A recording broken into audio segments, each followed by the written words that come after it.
नमस्कार दोस्तों, कैसे हो आप लोग। उम्मीद करता हूं दोस्तों आप सब बहुत बढ़िया होंगे। तो चलिए दोस्तों, आज हम देखने वाले हैं हरियाणा सीईटी एग्ज़ाम के लिए दोस्तों फर्स्ट शिफ्ट का आंसर की देखने वाले हैं, जो कि दोस्तों आज 26 जुलाई है और फर्स्ट शिफ्ट का एग्ज़ाम हो चुका है दोस्तों। और आज का एग्ज़ाम दोस्तों 4 शिफ्टों में होने वाला है, ठीक है। तो फर्स्ट शिफ्ट का एग्ज़ाम देखेंगे दोस्तों, इसके बाद हम एक ही बार चारों शिफ्ट का आंसर की लाएंगे। तो चलिए दोस्तों, पहला नंबर क्वेश्चन से शुरुआत करते हैं, ठीक है। तो देखिए दोस्तों, पहला नंबर क्वेश्चन में क्या पूछ रहा है यहाँ पर। पहला नंबर पर कि नीचे दी गई श्रृंखला श्रेणी में प्रश्नवाचक चिन्ह के स्थान पर कौन सी संख्या आएगी, ठीक है। तो देखिए यहाँ पर हमको संख्या दिया है 318, 300, 150, 132, 66, 48 और लास्ट में प्रश्नवाचक चिन्ह दिया है। यहीं पर बताना है कि हमको कौन सी संख्या यहाँ पर आएगी। तो चलिए सबसे पहले हम क्या करेंगे दोस्तों, यहाँ पर दो अंकों के बीच का अंतर देखेंगे, ठीक है। क्योंकि संख्याएं धीरे धीरे घट रही है या बढ़ रही है, तो इसीलिए हम दो अंकों के बीच का अंतर देखेंगे। चलिए देख लेते हैं। तो देखिए 318 और 300 के बीच का कितना अंतर हो जाएगा दोस्तों। तो यहाँ पर हो जाएगा हमारा 18 क्या हो रहा है, तो 18 माइनस हो रहा है, ठीक है। इसी तरह दोस्तों आगे बढ़ेंगे। अब देखिए 300 से दोस्तों यहाँ पर 150 लिखा है, यानी कि यहाँ पर कितना माइनस हो रहा है दोस्तों। तो यहाँ पर 150 का माइनस हो रहा है, ठीक है। यानी कि यहाँ पर देखिए अगर हम भाग भी कर सकते हैं दोस्तों, तो 300 में क्या हो सकता है दोस्तों, 2 का भाग हुआ होगा तभी यहाँ पर 150 आएगा, ठीक है। उसी तरह आगे बढ़ते हैं। तो देखिए 150 के बाद 132 दिया है, यानी कि यहाँ पर क्या किया है दोस्तों, तो यहाँ पर हमको -18 किया है, ठीक है। और चलिए आगे बढ़ते हैं। तो देखिए 132 के बाद 66 दिया है, तो 66 यानी कि यहाँ पर भी क्या किया है दोस्तों, तो 2 का भाग किया है, ठीक है। इसका आधा है तो इसका मतलब हो जाएगा कि 2 का भाग हुआ है, ठीक है। इसी तरह दोस्तों और आगे बढ़ते हैं। तो देखिए 48 के बाद, सॉरी 66 के बाद क्या दिया है, तो 48 दिया है, ठीक है। यानी कि यहाँ पर क्या कर रहा है दोस्तों, तो यहाँ पर इसमें माइनस का 18 किया है, ठीक है। माइनस का 18 किया है। तो अब हमको लास्ट वाला बताना है। तो लास्ट वाला हम कैसे बताएंगे दोस्तों, चलिए देख लेते हैं, ठीक है। पहला देखिए यहाँ पर माइनस का 18, दूसरा भाग में 2, फिर तीसरा माइनस का 18, चौथा भाग में 2, पांचवा माइनस का 18। तो अगला क्या हो जाएगा दोस्तों, भाग में 2 हो जाएगा, ठीक है। तो जब हम दोस्तों 48 में 2 का भाग करेंगे तो हमारा कितना आ जाएगा दोस्तों, तो 24 आ जाएगा, ठीक है। तो 24 देखिए दोस्तों हमको किस ऑप्शन में दिखाई दे रहा है। तो ऑप्शन नंबर यहाँ पर आप सी में देख सकते हैं कि 24 दिया है। तो यही क्या हो जाएगा, हमारा बिल्कुल सही आंसर हो जाएगा, ठीक है। अब चलिए दोस्तों नेक्स्ट क्वेश्चन की तरफ बढ़ते हैं। अब देखिए यहाँ पर हमको दूसरा नंबर क्वेश्चन में क्या पूछ रहा है कि नीचे दिए गए विकल्पों में से संबंधित संज्ञा को चुनिए, ठीक है। ये हमारा दोस्तों अंक एनालॉजी का क्वेश्चन है और बहुत ही महत्वपूर्ण क्वेश्चन है, ठीक है।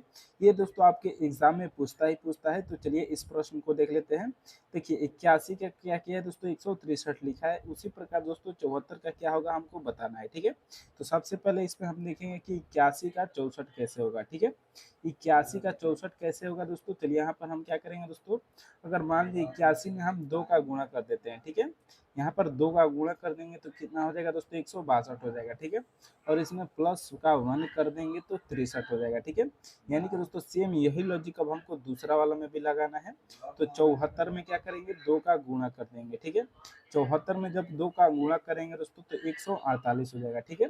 तो 148 में 100 का +1 करेंगे तो कितना हो जाएगा, तो 149 हो जाएगा, ठीक है। अब देखिए दोस्तों 149 हमको किस ऑप्शन में दिखाई दे रहा है, तो ऑप्शन नंबर बी में दिया है। बी हमारा बिल्कुल सही आंसर हो जाएगा, ठीक है। अब चलिए नेक्स्ट क्वेश्चन की तरफ बढ़ते हैं। तो देखिए अब तीसरा नंबर प्रश्न में क्या पूछ रहा है दोस्तों, प्रश्न हमारा कि सभी 37 व्यक्ति उत्तर दिशा की ओर मुंह करके एक पंक्ति में खड़े हैं, ठीक है। मतलब एक लाइन में दोस्तों 37 व्यक्ति खड़े हैं और सभी लोग उत्तर की तरफ मुंह करके, ठीक है। तो देखिए इसमें हम दोस्तों हमको डायरेक्शन का पता होना चाहिए। ये हमारा पूर्व हो जाएगा, ये हमारा पश्चिम हो जाएगा, ये हमारा उत्तर हो जाएगा और ये हमारा दक्षिण हो जाएगा, ठीक है। तो इसी तरह दोस्तों हम क्या करेंगे, अब देखिए ये एक लाइन हो जाएगा दोस्तों। इसमें क्या है कि 37 लोग उत्तर की तरफ, यानी कि सभी लोग दोस्तों ऊपर की तरफ मुंह करके खड़े हैं, ठीक है। अब देखिए आगे क्या बोला है कि रवि दाएं छोर से 14वें स्थान पर है, ठीक है। रवि जो है दोस्तों दाएं छोर से 14वें स्थान पर, यानी कि इधर से क्या है दोस्तों, तो रवि यहाँ पर 14वें स्थान पर, मान लीजिए ये रवि हो गया, ठीक है। रवि 14वें स्थान पर है। और इसके बाद क्या बोला है दोस्तों कि आगे बढ़ते हैं, जबकि वरुण बाएं छोर से 21वें स्थान पर है, ठीक है। जो वरुण है दोस्तों वो बाएं छोर से क्या है दोस्तों, मान लीजिए 21वें स्थान पर है, ठीक है। ये वरुण हो जाएगा, ठीक है। वस ले लेते हैं, ठीक है। अब देखिए आगे क्या बोला है कि बीच में कितने व्यक्ति हैं, ठीक है। बीच में कितने व्यक्ति हैं हमको ये बताना है, ठीक है। तो टोटल व्यक्तियों की संख्या कितना है दोस्तों, तो 37 है, ठीक है। और 37 में से क्या करेंगे, इन दोनों को जोड़कर घटा देंगे, ठीक है। तो 14 और प्लस 21 कर देंगे, ठीक है। तो 14 और 21 कितना हो जाएगा दोस्तों हमारा, तो ये हो जाएगा दोस्तों हमारा 35 हो जाएगा, ठीक है। कितना हो जाएगा 37 में से यहाँ पर हम 35 को माइनस कर लेंगे तो हमारा एक बच जाएगा दोस्तों, सॉरी 2 बच जाएगा, 2 हमारा क्या हो जाएगा, तो आंसर हो जाएगा, ठीक है। अब देखिए किस ऑप्शन में दिखाई दे रहा है, तो ऑप्शन नंबर ए में देख सकते हैं जो दिया है, तो यही हमारा क्या हो जाएगा, बिल्कुल सही आंसर हो जाएगा, ठीक है। अब चलिए दोस्तों नेक्स्ट क्वेश्चन की तरफ बढ़ते हैं और देखिए यहाँ पर हमको 4 नंबर प्रश्न में क्या पूछ रहा है, ठीक है। एक निश्चित कूट भाषा में पॉकेट को दोस्तों क्या को 85 26 3 लिखा जाता है और टॉकेट को 36 58 4 लिखा जाता है, तो उसी कूट भाषा में टी को कैसे लिखा जाएगा, ठीक है। यहाँ पर क्या बताना है दोस्तों हमको, टी को कैसे लिखा जाता है, ठीक है। तो चलिए सबसे पहले हम क्या करेंगे दोस्तों, दोनों को नीचे उतार लेते हैं, ठीक है। देखिए यहाँ पर दोस्तों क्या करेंगे, इसको सबसे पहले हम नीचे उतार लेंगे, पहला वाला पी ओ के ई डी दिया है, ठीक है। पी ओ के ई डी दिया है, तो इसको हमने नीचे उतार लिया है। इसके बाद हम 85 और 26 3 को भी उतार लेते हैं, ठीक है। इसी तरह नीचे वाले को भी उतार लेते हैं, तो टी ओ के ई डी, ठीक है। टी ओ के ई डी, और ये किसे दोस्तों कोड किया, इसका कोड क्या है, तो 36 58 4 कोड किया है, ठीक है। अब देखिए यहाँ पर क्या करेंगे दोस्तों, हम कॉमन देखते हैं, ठीक है। ओके ई डी है दोस्तों, यहाँ पर ई डी छूट गया, ठीक है। देखिए ओके ई डी इसमें तो कॉमन है, ठीक है, सभी कॉमन है, ठीक है। इसी तरह दोस्तों इधर आप कॉमन देखिए, 3 है 3 है, 6 है 6 है, 5 है 5 भी है, 8 है 8 है, ठीक है। तो यहाँ पर दोस्तों देखिए ऊपर का दोस्तों क्या बचा इधर, पी का 2 बच रहा है, ठीक है। और टी का इधर क्या बच रहा है दोस्तों, तो टी का इधर 4 बच रहा है, ठीक है। हमको टी का कोड पूछा है, तो टी का कोड हमारा क्या हो जाएगा, 4 हो जाएगा, बिल्कुल सही आंसर, ठीक है। अब देखिए किस ऑप्शन में दिया है, तो ऑप्शन नंबर बी में देख सकते हैं 4 दिया है, यही हमारा क्या हो जाएगा, तो बिल्कुल सही आंसर हो जाएगा, ठीक है। अब चलिए नेक्स्ट क्वेश्चन की तरफ बढ़ते हैं और देखिए यहाँ पर हमको 5वां नंबर क्वेश्चन में क्या पूछ रहा है दोस्तों, बहुत ही महत्वपूर्ण प्रश्न है कि निम्नलिखित श्रृंखला को देखिए और नीचे दिए गए प्रश्न का उत्तर दीजिए, सभी संख्याएं केवल एक अंकीय संख्याएं हैं। यहाँ पर क्या बताना है दोस्तों, चलिए इसमें हम आगे बढ़ लेते हैं। हमारा संख्या श्रेणी में दिया गया संख्या है, ये हमारा इसमें बायां हो जाएगा, ये दायां हो जाएगा। अब देखिए क्वेश्चन में इसमें बोल रहा है कि उपरोक्त श्रृंखला में बाएं से 5वें अंक और दाएं से दूसरे अंक का योग क्या है, ठीक है। देखिए एक बार और देखिए, उपरोक्त श्रृंखला में बाएं से 5वें और दाएं से दूसरे, ठीक है, बाएं से 5वां, यानी कि दोस्तों इधर से 5वां, ठीक है। चलिए इधर से काउंट कर लेते हैं, तो 1 2 3 4 5, 5वां नंबर पे कौन है दोस्तों, तो 0 है 5वां नंबर पे, ठीक है। और बाएं से क्या बोल रहा है दोस्तों, बाएं से 5वां और दाएं से दूसरे, ठीक है। तो दाएं से दूसरा 1 2, यानी कि दोस्तों दूसरा पे क्या है, तो 6 दिया है, ठीक है। तो 0 और 6 को प्लस करेंगे दोस्तों, दोनों का योग पूछ रहा है, तो कितना हो जाएगा हमारा 6 ही आंसर हो जाएगा, ठीक है। अब देखिए ऑप्शन नंबर बी में दिया है, बी हमारा बिल्कुल सही आंसर हो जाएगा। चलिए नेक्स्ट क्वेश्चन की तरफ बढ़ते हैं। अब देखिए दोस्तों यहाँ पर हमको 6 नंबर क्वेश्चन में क्या पूछ रहा है, प्रश्न हमारा 6 नंबर कि नीचे दिए गए विकल्पों में से संबंधित शब्द को चुनिए, ठीक है। जिस प्रकार दोस्तों फसल का किसान से संबंधित है, उसी प्रकार भोजन का किससे संबंधित होगा हमको बताना है, ठीक है। ये हमारा दोस्तों शब्द एनोलॉजी का प्रश्न है दोस्तों, ये शब्दों में ही बताना है इसका आंसर, ठीक है। देखिए फसल जो होता है दोस्तों उसको कौन उगाता है, तो किसान उगाता है, ठीक है। तो भोजन को दोस्तों जो बनाता है वो कौन बनाता है दोस्तों, तो बावर्ची। ऑप्शन नंबर बी में दिया है, हमारा बिल्कुल सही आंसर हो जाएगा, ठीक है। अब चलिए नेक्स्ट क्वेश्चन की तरफ बढ़ते हैं। तो देखिए दोस्तों यहाँ पर हमको 7वां नंबर क्वेश्चन में अब क्या पूछ रहा है कि एक निश्चित कूट भाषा में ईमेल नीड्स इंटरनेट को MABICY लिखा जाता है, उसी प्रकार दोस्तों radio needs waves to CYNUPH लिखा जाता है, तो है उसी कोड भाषा में नीड्स को कैसे लिखा जाएगा, ठीक है। तो यहाँ पर दोस्तों हमको क्या बताना है कि नीड्स का कोड क्या हो जाएगा, ठीक है। चलिए दोनों को हम क्या कर देंगे दोस्तों, इसको मान लीजिए हमने एक लाइन में लिख लिया और इसको भी हमने एक लाइन में लिख लिया, ठीक है। अब देखिए दोनों में दोस्तों हमको क्या करना है, नीड्स को अलग करना है, ठीक है। देखिए यहाँ पर नीड नीचे दिया है, हमको इसी को पता करना है।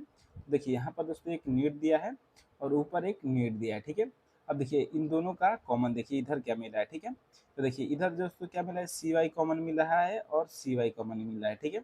यानी कि हमारा जो नीड्स का क्या हो जाएगा दोस्तों, तो वो CY हो जाएगा, ठीक है। तो देखिए यहाँ पर हमको CY किस ऑप्शन में दिखाई दे रहा है, तो ऑप्शन नंबर बी में देख सकते हैं, हमको बी में दिया है, यही हमारा बिल्कुल सही आंसर हो जाएगा, ठीक है। अब चलिए अगले नंबर क्वेश्चन की तरफ बढ़ते हैं। तो देखिए यहाँ पर हमको 8वां नंबर क्वेश्चन में क्या पूछ रहा है, प्रश्न हमारा उस वेन आरेख का चयन करें जो दिए गए वर्गों के बीच संबंध को सर्वोत्तम रूप से दर्शाता है, ठीक है। जिस प्रकार मेज कुर्सी और लकड़ी, इन तीनों का क्या करना है हमको आपस में वेन डायग्राम द्वारा बताना है कि कैसे आपस में संबंधित है। ठीक है, चलिए सबसे पहले मेज को देख लेते हैं।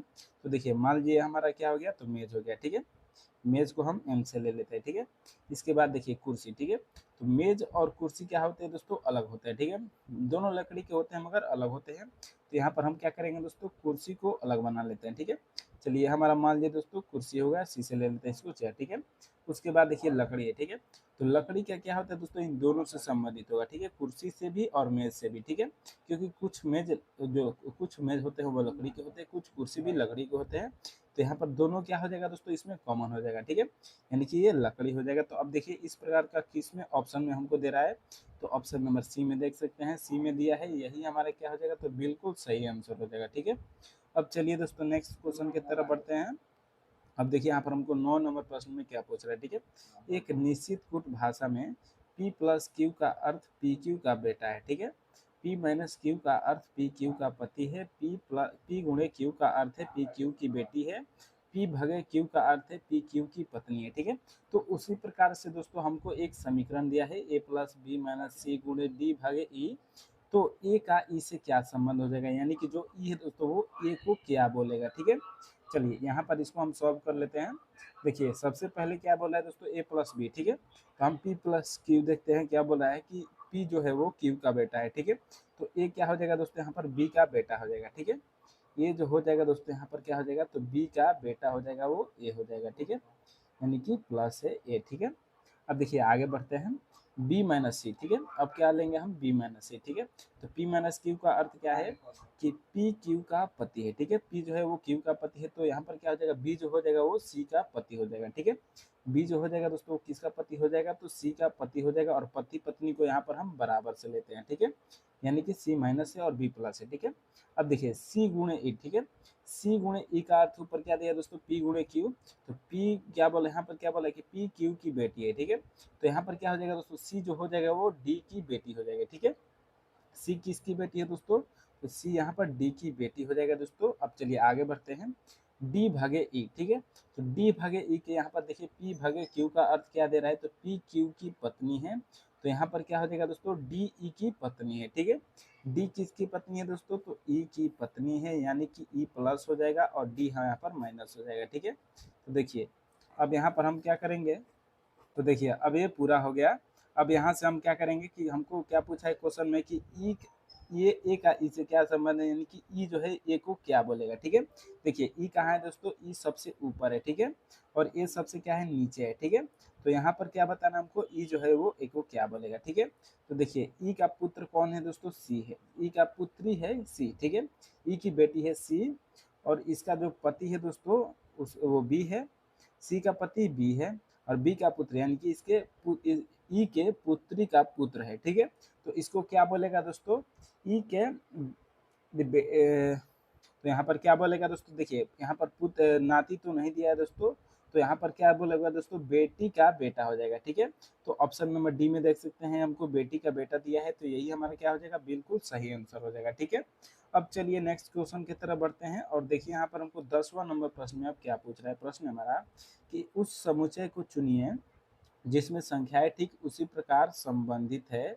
जिस प्रकार निम्नलिखित समुच्चय की संख्या संबंधित है। ठीक है, यानी कि इसमें हमको बताना है 4, 12 और 24 आपस में जिस प्रकार संबंधित है उसी प्रकार इन चारों ऑप्शन में से कौन सा ऑप्शन सेम उसी तरह से है। ठीक है, तो यहाँ पर हम क्या करेंगे दोस्तों, सबसे पहले हम 4, 12 और 24 को देख लेते हैं ये आपस में कैसे संबंधित है। ठीक है, तो देखिए यहाँ पर क्या करते हैं, अगर मान लीजिए 4 का हम 3 से गुणा कर दे, ठीक है, तो 4 टाइम 12 हो जाएगा। ठीक है, उसी प्रकार 12 में यहाँ पर 2 से गुणा कर देते तो क्या हो जाएगा, तो 24 हो जाएगा। ठीक है, यानी कि 3 और पहले 3 का गुणा होना चाहिए, उसके बाद 2 का गुणा होना चाहिए। ठीक है, फिर देखिए यहाँ पर 9 जो है वो 3 का गुणा है, तो 9 3 27, यानी कि 3 का गुणा नहीं है दोस्तों, पहला ऐसे ही गलत हो जाएगा। ठीक है, अब दूसरा चेक कीजिए, 7 तरीके 21, तो ये भी क्या हो जाएगा दोस्तों, नहीं है, तो ये भी गलत हो जाएगा। तीसरा देखिए 9 3 27, यहाँ पर 27 दिया है, गुणा 3 है पहला, उसके बाद 27 2 54, यानी कि ये पूरा दोस्तों सेम वैसे ही आ रहा है, तो यही क्या हो जाएगा, तो हमारा बिल्कुल राइट आंसर हो जाएगा। ठीक है, अब चलिए अगले क्वेश्चन की तरफ बढ़ते हैं, और देखिए यहाँ पर हमको 11 नंबर प्रश्न में अब क्या पूछ रहा है दोस्तों,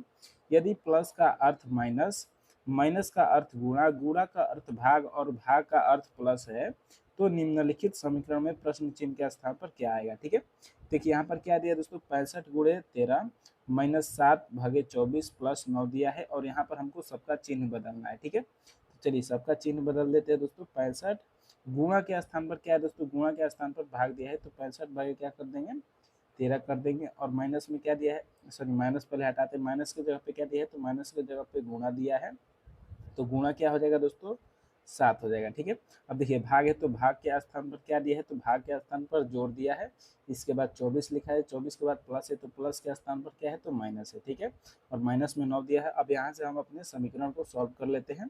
देखिए 13 से भाग करेंगे, यहाँ 13 पचे 65 हो जाएगा, और इसके बाद दोस्तों क्या करेंगे, 7 से यहाँ पर 5 का गुणा कर देंगे, तो कितना हो जाएगा 35 प्लस 24 माइनस 9 हो जाएगा। ठीक है, अब देखिए प्लस प्लस को जोड़ देंगे, माइनस को माइनस कर देंगे, तो 5 4 9, 3 2 5, 59 माइनस 9 हो जाएगा। ठीक, तो कितना आंसर आ जाएगा यहाँ पर हमारा, तो 50 आ जाएगा। ठीक है, अब देखिए किस ऑप्शन में दिया है, तो ऑप्शन नंबर बी में दिया है, यही हमारा क्या हो जाएगा, बिल्कुल सही आंसर हो जाएगा।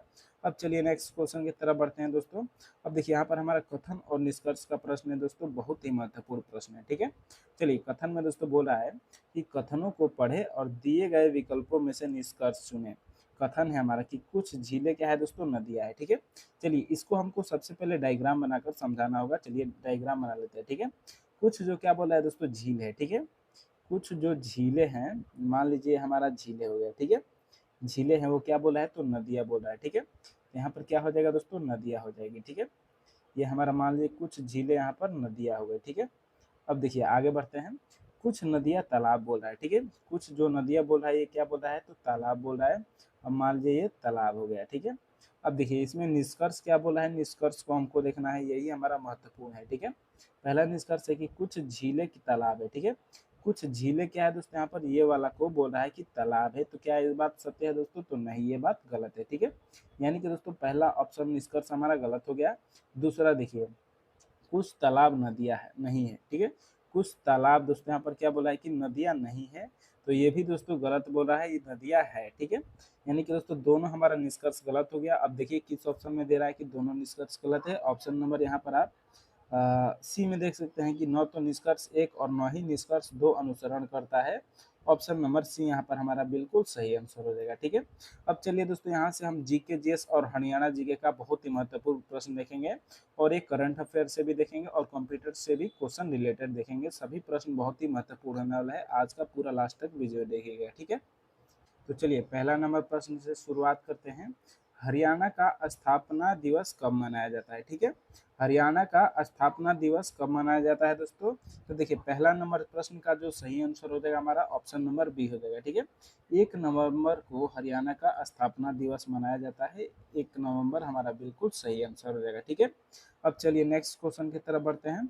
तो देखिए यहाँ पर हमको दूसरा नंबर प्रश्न में अब क्या पूछा है दोस्तों, कि हरियाणा की राजधानी कौन सी है। ठीक है, हरियाणा की राजधानी कौन सी है दोस्तों, सबको पता होना चाहिए दोस्तों, कमेंट बॉक्स में जरूर बताइएगा कि इसका आंसर क्या हो जाएगा। ठीक है, अब चलिए नेक्स्ट क्वेश्चन की तरफ बढ़ते हैं।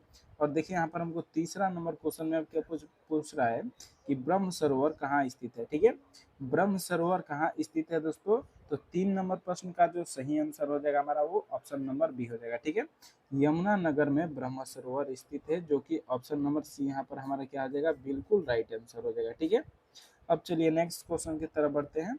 और देखिए यहाँ पर हमको 4 नंबर प्रश्न में अब क्या पूछ रहा है दोस्तों, हरियाणा में सबसे ज्यादा गेहूं कहाँ पैदा होता है। ठीक है, हरियाणा में सबसे ज्यादा गेहूं कहाँ पैदा होता है दोस्तों, तो 4 नंबर क्वेश्चन का जो सही आंसर हो जाएगा हमारा वो ऑप्शन नंबर बी हो जाएगा। ठीक है, क्या हो जाएगा दोस्तों, करनाल में सबसे ज्यादा हरियाणा में गेहूं पैदा होता है, जो कि ऑप्शन नंबर बी यहाँ पर हमारा बिल्कुल राइट आंसर हो जाएगा। ठीक है, अब चलिए अगले नंबर क्वेश्चन की तरफ बढ़ते हैं।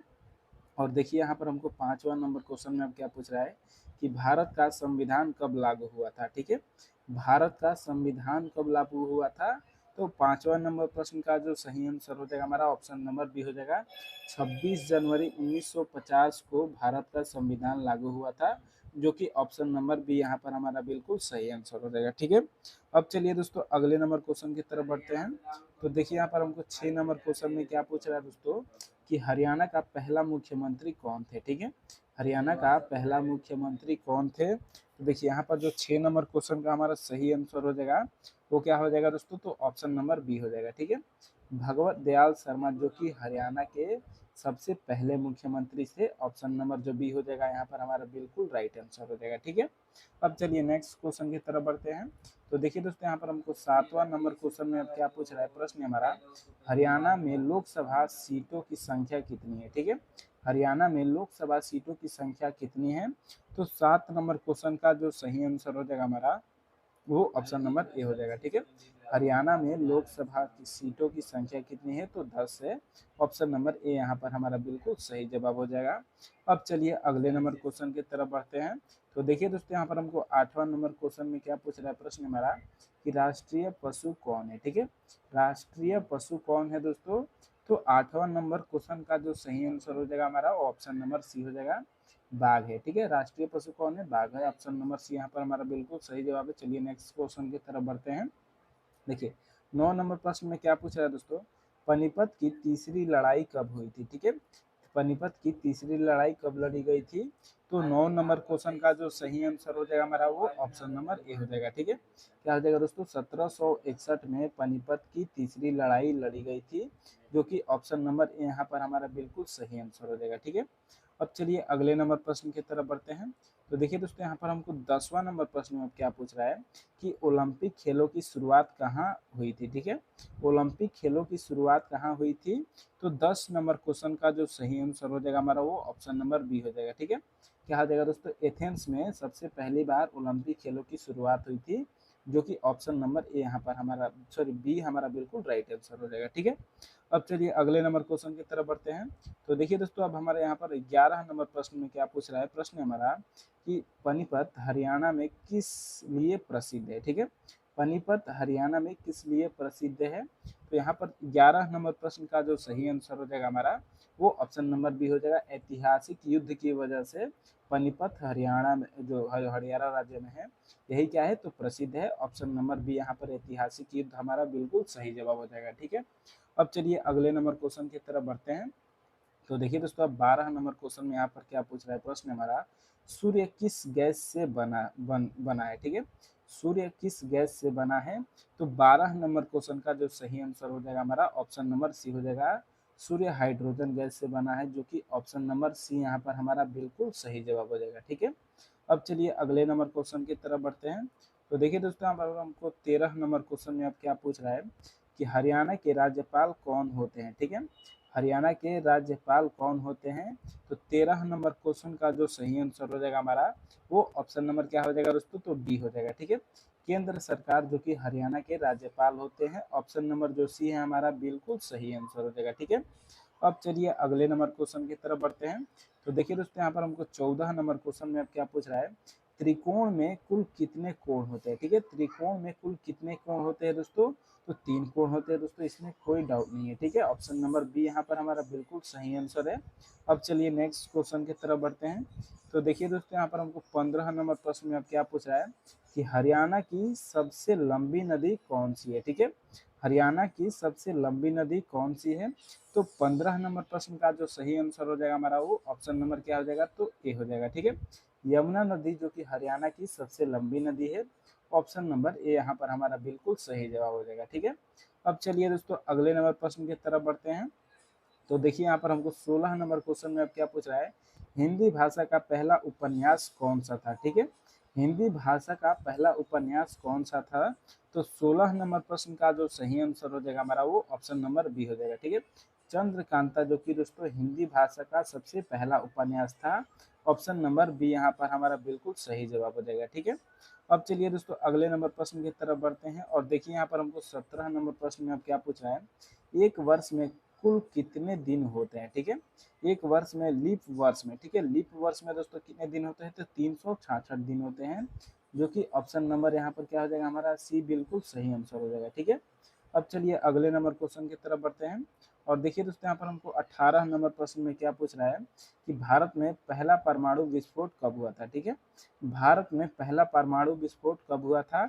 तो 18 नंबर प्रश्न का जो सही आंसर हो जाएगा हमारा ऑप्शन नंबर बी हो जाएगा। ठीक है, क्या हो जाएगा दोस्तों, 1974 में भारत में पहला परमाणु बम विस्फोट हुआ था, जो कि ऑप्शन नंबर बी हमारा बिल्कुल सही जवाब है। ठीक है, अब चलिए अगले नंबर प्रश्न की तरफ बढ़ते हैं। और देखिए दोस्तों 19 नंबर क्वेश्चन में यहाँ पर क्या पूछ रहा है कि हरियाणा में कुल कितने जिलों की संख्या, हरियाणा में कुल जिलों की संख्या कितनी है। ठीक है, हरियाणा में कुल जिलों की संख्या कितनी है दोस्तों, तो आप लोग कमेंट बॉक्स में जरूर बताइएगा दोस्तों, तो कि 19 नंबर क्वेश्चन का क्या सही आंसर हो जाएगा। ठीक है, अब चलिए अगले नंबर प्रश्न की तरफ बढ़ते हैं।